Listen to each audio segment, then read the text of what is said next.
Hello and welcome back to my YouTube channel Educata Hub में आप सभी का स्वागत है। दोस्तों, आज हम फिर से एक नया टॉपिक चंद्रयान मिशन के बारे में चर्चा करेंगे। चंद्रयान तो आप सभी ने भी सुना ही होगा, जो कि चंद्रयान 3 लॉन्च किया गया है। और चंद्रयान 3 का जो मेन उद्देश्य है वो है चंद्रमा के दक्षिणी ध्रुव तक पहुंचना। तो चंद्रयान 3 तो 3 आया तो पहले 1 और 2 भी आया होगा। तो आज हम चंद्रयान 1 और 2 और 3 के मिशन के घटनाक्रम की चर्चा करेंगे। तो चंद्रयान मिशन का घटनाक्रम इस प्रकार है।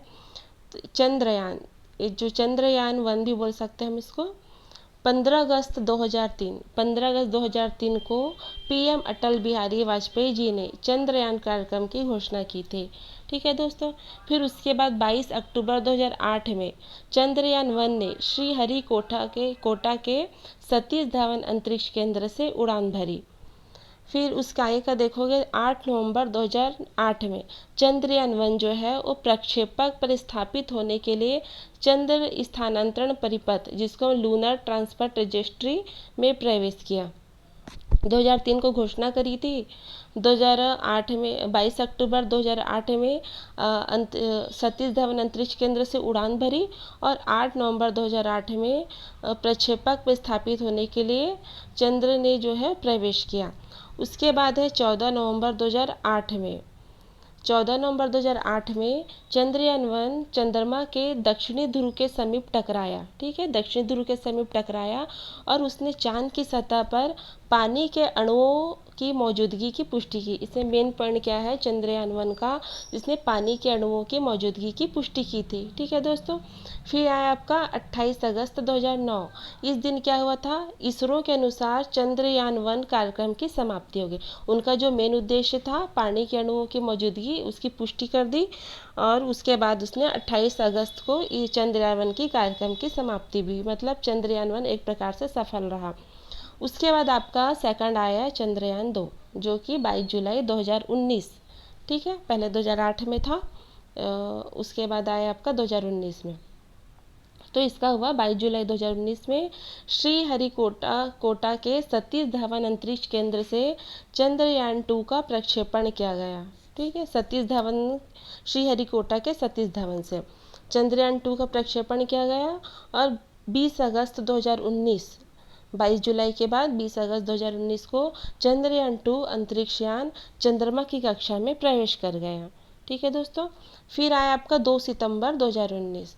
चंद्रमा की ध्रुवीय कक्षा में चांद का चक्कर लगाते वक्त लैंडर विक्रम अलग हो गया था, लेकिन चांद की सतह से 2.1 किलोमीटर की दूरी पर लैंडर का जमीनी स्टेशन से संपर्क टूट गया। ये बहुत दुख की बात हो गई कि सिर्फ 2.1 किलोमीटर ही बचा हुआ था ऊंचाई पर जाने के लिए, कि लैंडर का जमीनी स्टेशन से संपर्क ही टूट गया।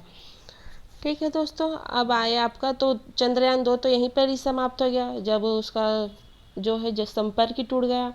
अब आपका आया 2023 जो कि चंद्रयान 3 के लिए।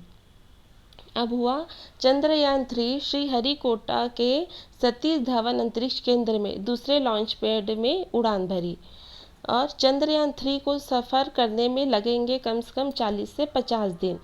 23-24 अगस्त को चंद्रमा के दक्षिणी ध्रुव पर लंदन की सॉफ्ट लैंडिंग होती है, तो भारत दक्षिणी ध्रुव पर पहुंचने वाला विश्व का पहला देश बन जाएगा। इनका मेन उद्देश्य है कि 23-24 अगस्त को चंद्रमा के दक्षिणी ध्रुव पर पहुंचाना। अगर उस चीज़ को लोग पहुंचाने में सफल हो गए तो भारत दक्षिणी ध्रुव पर पहुंचने वाला विश्व का पहला देश बन जाएगा। ठीक है, अभी तक विश्व में किसी ने पहुंचा नहीं दक्षिणी ध्रुव पर, तो दक्षिण ध्रुव पर पहुंचने वाला विश्व का पहला देश बन जाएगा अगर चंद्रयान 3 सफल होता है तो, और होना ही चाहिए। अब देखो, ये समझते हैं कि चंद्रयान 3 कैसे काम करेगा, तो इसके बारे में हम बताते हैं। चांद की सतह के बारे में ज़्यादा से ज़्यादा जानकारी जुटाना, इसका काम क्या है, चांद की सतह के बारे में ज़्यादा से ज़्यादा जानकारी जुटाना। दूसरा है खास तौर पर चांद के सबसे ठंडे इलाके की जानकारी जुटाना। ठीक है, लैंडर पर 4 तरह के साइंटिफिक पेलोड जा रहे हैं और है चांद की सतह की रासायनिक और खनिज संरचना की भी स्टडी होगी इसमें। और है ये चांद पर आने वाले भूकंप, सतह की थर्मल प्रॉपर्टीज, सतह के करीब प्लाज्मा में बदलाव की जानकारी जुटाएंगे और चांद और धरती के बीच की सटीक दूरी मापने की भी कोशिश की जाएगी। तो ये काम अगर दक्षिण ध्रुव पर पहुंच गया तो इन सारी चीज़ों के बारे में चंद्रयान-3 जो है वो पता लगाएगा। अब इसका लैंडर की स्थिति देखते हैं कि वो कब लैंड कर सकेगा। सूर्योदय की स्थिति पर निर्भर, ये वहाँ के सूर्योदय की स्थिति पर निर्भर होगा। इसका मेन डेट रखा गया है 23-24 अगस्त। चंद्रयान-3 की चंद्रमा पर लैंडिंग 23-24 अगस्त को रखी गई है, लेकिन वहाँ सूर्योदय की स्थिति को देखते हुए बदलाव भी हो सकता है। ठीक है, अगर सितंबर भी जा सकता है। अगर सब कुछ ठीक रहा तो मेन डेट पे जो तय किया गया है उसी डेट पे हो जाएगा स्थापना। अब है जो चंद्रयान-3 जो है वो चंद्रयान-2 से प्रेरित होकर बना है। मतलब देखो 615 करोड़ की लागत वाले चंद्रयान-3 मिशन चंद्रयान-2 से प्रेरित है। चंद्रयान-3 के लैंडर का जो नाम है विक्रम और रोवर का नाम प्रज्ञान ही रहेगा। ठीक है, इसका भी लैंडर का नाम विक्रम और रोवर का नाम प्रज्ञान ही रहेगा और रोवर के भीतर ही लैंडर मौजूद है। चंद्रयान-2 में लैंडर भेजे थे जो कि 2.1 किलोमीटर के करीब ही उस चंद्रमा तक पहुंचते पहुंचते सिर्फ 2.1 किलोमीटर ही बचे थे कि उसका संपर्क टूट गया। तो अभी जो चंद्रयान-3 है उसके भीतर भी ये लैंडर मौजूद है। अब देखो चुनौतियां तो होती ही है सबके जीवन में, इसमें भी है। तो चंद्रयान-3 जो है चुनौतियों से भरपूर है। देखो यहाँ पे क्या है, सबसे बड़ी चुनौती अनजान सतह पर लैंड करना है और यह एक ऑटोनॉमस प्रक्रिया है जिसके लिए कोई कमांड नहीं दी जाती। लैंडिंग किस तरह होगी यह ऑन बोर्ड कंप्यूटर तय करता है और यह सेंसर के हिसाब से लोकेशन, हाइट, वेलोसिटी वगैरह का अंदाज़ा लगाकर कंप्यूटर फैसला लेता है। सॉफ्ट लैंडिंग सटीक और सही होने के लिए कई तरह के सेंसर का एक साथ ठीक काम करना जरूरी है। सेंसर सही होंगे तो सब चीज़ अच्छे से चलेगा। अब देखो यहाँ पे क्या लिखा है, भारत होगा चौथा देश। अमेरिका, रूस व चीन के बाद भारत चौथा ऐसा देश बन जाएगा जिसने चांद पर सॉफ्ट लैंडिंग की होगी। ठीक है, पर दक्षिणी ध्रुव पर पहुंचने वाला पहला देश होगा ना। अब देखो चंद्रयान-3 के निर्माण में खामगांव का बहुमूल्य योगदान रहा है। अब एक खामगांव जो कि नया नाम आया है, क्या क्या योगदान दिया भाई इसने।